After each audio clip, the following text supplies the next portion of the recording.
Hai Sobat Catur semua, selamat bertemu kembali.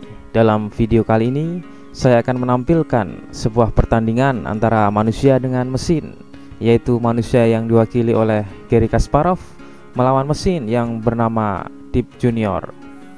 Pertandingan ini berlangsung di New York, Amerika Serikat pada tahun 2003. Partai ini berjalan menarik dan diwarnai oleh pengorbanan gajah klasik oleh komputer Deep Junior. Langkah pengorbanan adalah sebuah langkah unik bagi komputer karena biasanya algoritma komputer lebih mengutamakan perhitungan material. Nah, Sobat Catur, siapakah yang akan memenangkan pertandingan ini? Oke, langsung saja kita lihat pertandingannya yang berlangsung dramatis ini. Putih dipegang oleh Kasparov, memulai dengan D4, dibalas komputer Deep Junior dengan kuda F6, kemudian C4 dan E6, kuda C3, gajah B4, pertahanan Nimzo Hindia. Kemudian Kasparov memainkan E3 dan dibalas Deep Junior dengan rokade pendek. Gajah D3 menguasai diagonal penting B1H7. Kemudian komputer memainkan D5, hitam berusaha mengimbangi dominasi pion pusat putih. C kali D5, Kasparov memperjelas struktur pion di awal permainan. Pertukaran pion di pusat akan memberi jalan bagi gajah C8, tetapi memberi putih peluang untuk memainkan masa depan F2 ke F3, diikuti oleh E3 ke E4, membangun sebuah pusat pion klasik, yaitu pusat pion yang kokoh. Kita lanjutkan, E kali D5, kuda G ke E2, mengembangkan kuda dan mengosongkan baris belakang untuk persiapan rokade. Benteng E8, rokade pendek, memberi pengamanan untuk raja dan membebaskan dari pin gajah hitam. Kemudian gajah mundur ke D6. Setelah misi gajah ini dalam melakukan pin terhadap raja putih berakhir, akhirnya gajah hitam ini mundur. Di samping itu, misi gajah ini adalah melakukan pengintaian terhadap pion H2 yang akan dibantu oleh kuda ke G4 dan menteri ke H4.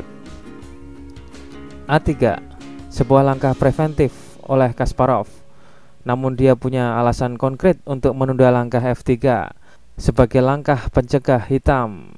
C5, dia ingin memainkan masa depan B2 ke B4 untuk mencegah C5 yang dapat memberikan power hitam di tengah. Gagasan yang lebih dalam adalah memberi komputer kesempatan untuk melakukan kesalahan.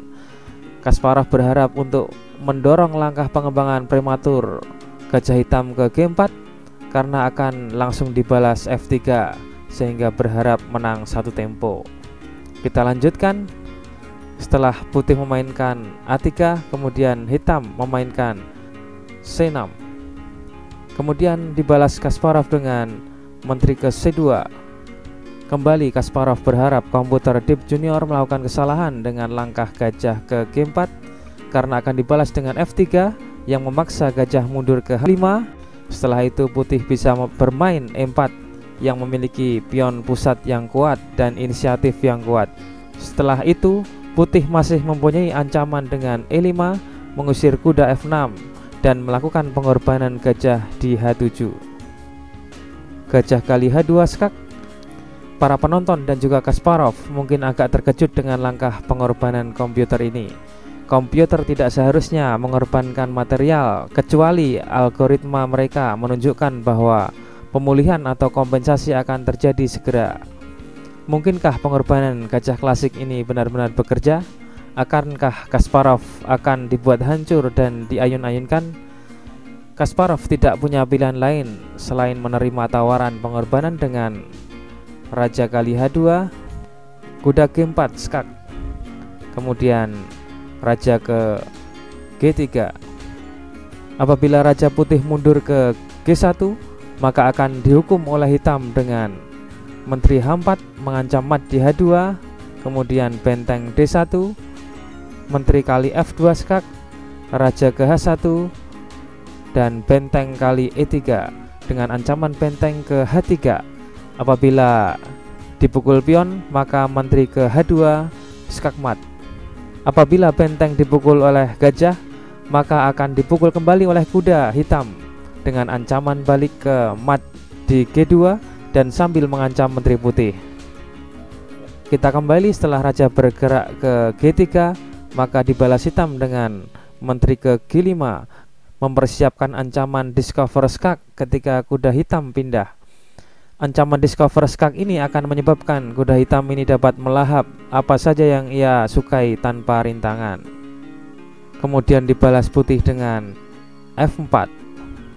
Apabila putih memainkan E4 yang tampaknya mematahkan serangan dengan memukul Menteri hitam, tapi akan direspon hitam secara menakutkan dengan kuda ke E3 skak, raja ke F3, gajah G4 skak, raja G3, dan kuda kali F1 skak mat, dan akan membuat manusia bergetar.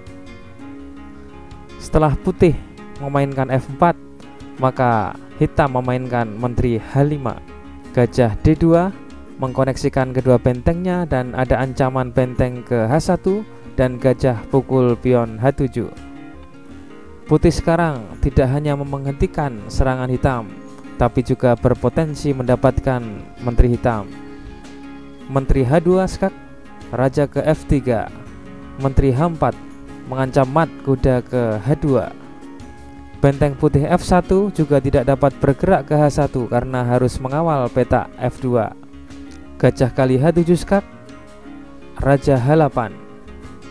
Di sini apabila gajah dipukul dengan menteri, maka menteri pukul menteri, raja pukul menteri, benteng H1 skak, raja ke G8, benteng H4 mengancam kuda hitam, dilanjutkan menumpuk benteng ke H1, akan menjanjikan serangan balik buat putih.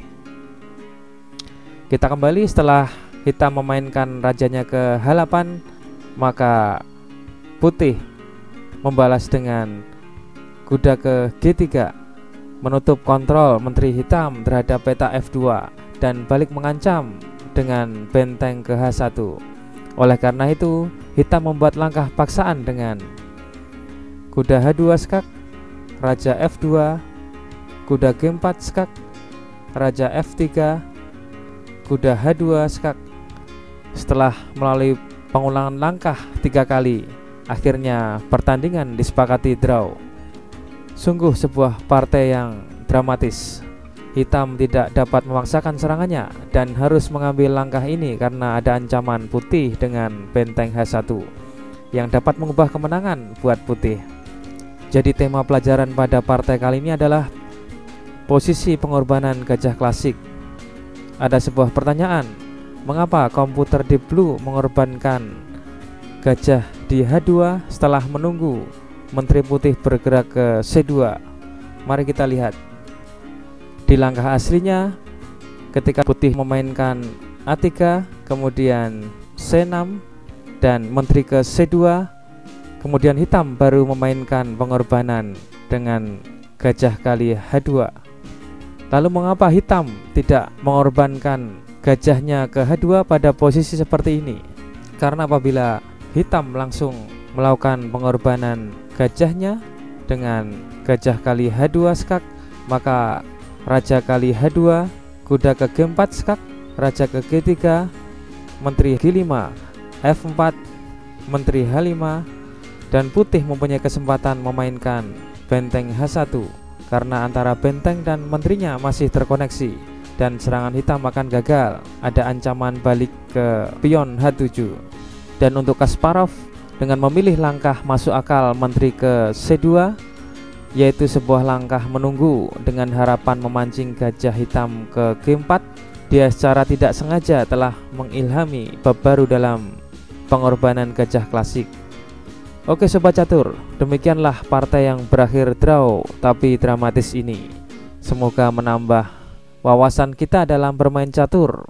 Sekian dan terima kasih. Sampai jumpa di video selanjutnya.